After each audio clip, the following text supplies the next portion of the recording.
Gita academy. आज हमें सोचना है बहुत इंपॉर्टेंट टॉपिक के ऊपर, वो टॉपिक के बोर्ड एग्जाम में साइंस पेपर में ज़्यादा से ज़्यादा मार्क्स कैसे ला सकते हैं।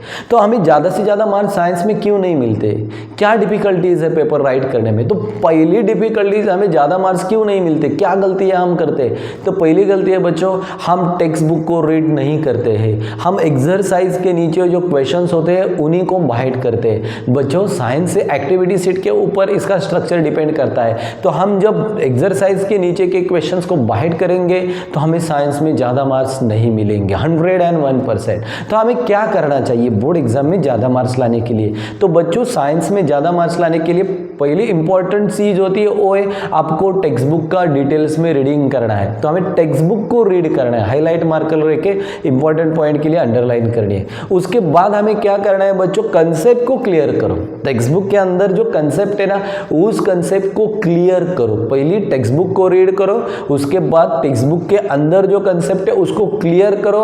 और लास्ट इंपॉर्टेंट बच्चों है वो ये बोर्ड एग्जाम के साइंस पेपर के फॉर्मेट के बारे में जानकारी प्राप्त करो।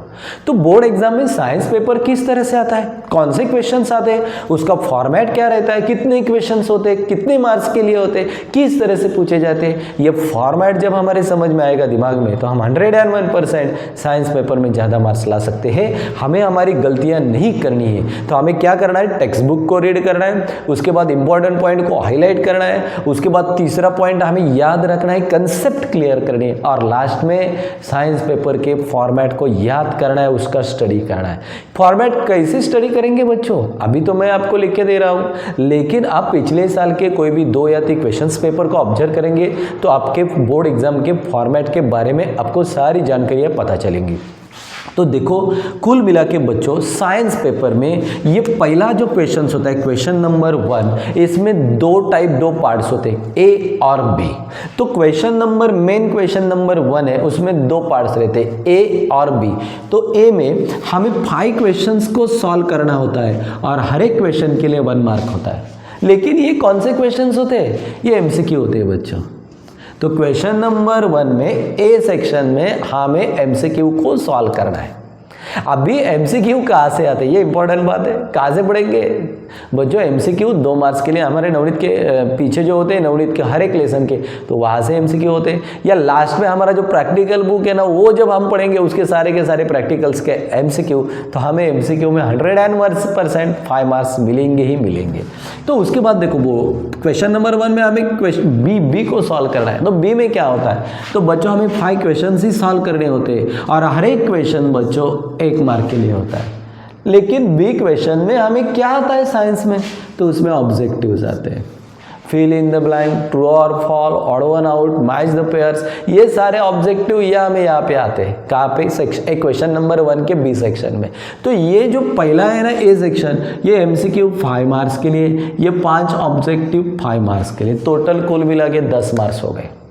अभी हम आगे जाएंगे। ये बच्चों क्वेश्चन नंबर 2 में भी 2 पार्ट्स में बटा हुआ होता है। पहला पार्ट है ए, तो ए में बच्चों हमें 3 क्वेश्चंस पूछे जाते हैं और 3 में से हर एक क्वेश्चन के लिए 2 मार्क्स होते हैं।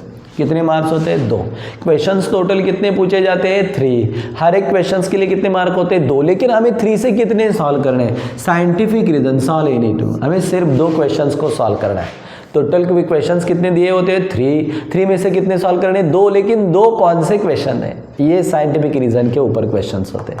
तो क्वेश्चन नंबर 2 के ए में साइंटिफिक रीजंस के ऊपर क्वेश्चन पूछे जाते हैं। तो टोटल हमें 2 सॉल्व करने हैं, तो इसके मार्क्स हो गए 4 मार्क्स 2 मार्क्स के लिए। अभी उसी क्वेश्चन नंबर 2 का सेक्शन नंबर बी बनेगा। इसमें क्या पूछा जाता है बच्चों, 5 क्वेश्चंस हमें पूछे जाते हैं, हर एक क्वेश्चन 2 मार्क्स के लिए है। लेकिन हमें कितने सॉल्व करने बच्चों, 6। तो छोटे छोटे क्वेश्चंस होते हैं, डिफाइन है, लॉज है, बैलेंस द केमिकल रिएक्शन है, छोटे शॉर्ट नोट होगी। तो ये सारे इस तरह के क्वेश्चंस हमें क्वेश्चन नंबर बी में पूछे जाते हैं। तो क्वेश्चन नंबर 2 के बी सेक्शन में हमें छोटे छोटे 2 मार्क्स के क्वेश्चन पूछे जाते हैं और हमें 5 क्वेश्चन दे के रखे होते हैं, 5 में से सिर्फ 3 को सॉल्व करना है। तो इसके टोटल मार्क्स होंगे 6। अभी बच्चों ये क्वेश्चन नंबर 3 सेपरेट क्वेश्चन है।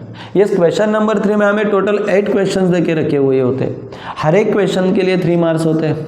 हमें कितने सॉल्व करने 3 बच्चों बहुत सारे ऑप्शन हमारे पास है। टोटल क्वेश्चंस कितने उतने 8 में से हमें कितने सॉल्व करने सिर्फ 3 क्वेश्चंस को सॉल्व करना है। 8 में से हमें 3 मार्क्स का क्वेश्चन होता है और एनी 5 सिर्फ 5 क्वेश्चन सॉल्व करने 5 ही सॉल्व करने 8 दे के रखे हुए हैं 8 में से 5 को सॉल्व करो एक क्वेश्चन 3 मार्क के लिए उसका मतलब टोटल मार्क्स हो गए 15।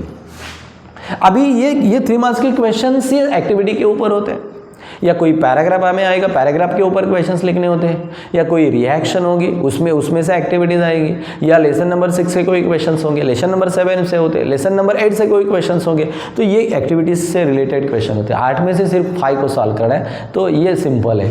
लास्ट का क्वेश्चन बच्चों 4 नंबर का क्वेश्चन होता है हमें टोटल 2 क्वेश्चन देके रखे हुए हैं हर क्वेश्चन के लिए 5 मार्क्स है और 2 में से हमें एक को ही सॉल्व करना है तो एक के लिए 5 मार्क्स होते हैं बच्चों टोटल मार्क्स हो गए 40। तो साइंस पार्ट 1 और पार्ट 2 का पेपर 40 मार्क का होता है। कितना मार्क का होता है 40। टोटल क्वेश्चंस कितने होते हैं 4। तो बच्चों इस तरह से पैटर्न को समझेंगे तो बोर्ड एग्जाम में साइंस में 40 आउट ऑफ हमें 38 या 39 या आउट ऑफ 40 भी मिल सकते हैं लेकिन पैटर्न को पहले समझो और जो हमने आज टिप्स देखी है उस टिप्स को हमें समझना है।